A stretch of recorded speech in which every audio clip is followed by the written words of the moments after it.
I'm a small-town boy in a rural state where it takes a day's travel just to get to the beginning of a trip. My national professional organizations have never been a priority with me. For one thing, the conferences are just too far away, physically and financially. I read to keep up with the field, but I don't really participate. About a year and a half ago, I decided to reward myself for completing a pile of hard work by playing a new game called Second Life.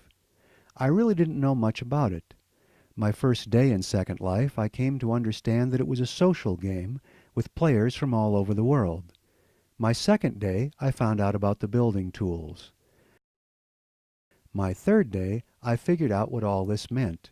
It meant that the long dreamed of virtual classroom was already here. A few minutes later, I found out that I was not the first educator to have this epiphany. Actually, I was more like the 2000th. Since then, through Second Life, I have gotten involved with a network of educators from all over the planet. I become involved with my national professional organizations in a way that I never was before.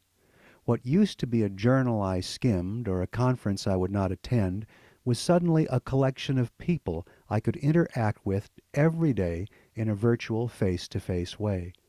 I re-established contact with one organization and joined another. I got so involved that I finally went to a national conference. I hope to get to 2 more conferences this year, but even if I don't make the physical trips, I will be attending virtually.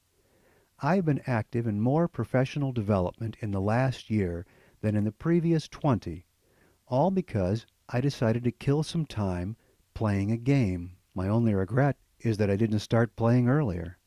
I'm Bill Freese, in both real life and Second Life.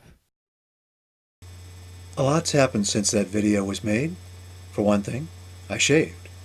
For another, I got involved with AECT's Virtual World Committee. The Association for Educational Communications and Technologies convention is only days away. If October 27th finds you in Louisville, something to look for at this year's convention is 3-dimensional virtual worlds being used as learning and communication environments. Whether or not you physically make it to Louisville this year, you can visit the new AECT virtual headquarters. AECT's Virtual World Committee has been hard at work for months building a space where AECT members from all over the world can gather to interact in a virtual face-to-face way. Here you will find meeting rooms to suit a variety of communication styles. You will arrive at the railway station, a visual metaphor for your ticket to entry into a new world. Those who are new to virtual worlds will probably find themselves most comfortable teleporting to the conference building in the sky.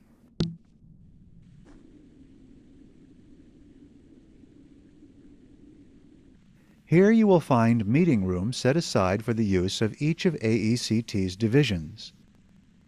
Many of the divisions have already begun to decorate their new spaces.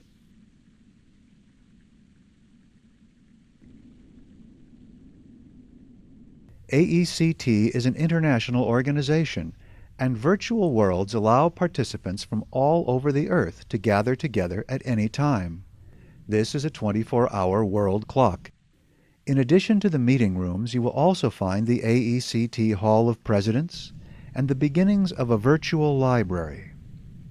Those of you already into the spirit of fun that really is an important element of virtual learning and communication environments may prefer to have your meetings in the offices in the train station itself. Here you will find the International Student Media Festival and the Educational Communications and Technology Foundation. Those with an even more playful bent will probably prefer the mountaintop meeting room, the underground caverns, or the pleasant outdoor presentation spaces. The day before the grand opening of the virtual headquarters, we were actually a little worried whether anyone would show up or not. As it turned out, the place was packed. For an hour and a half, there was no room for anyone else to show up. We had to turn people away. When the main presentations were over, we sent out an announcement to let people know there was room, and more people started popping in. It was a complete success. We were pleased. So, what's the future of AECT in the virtual world? Well, I can't tell you for sure, but I can tell you this much. I'm looking forward to it.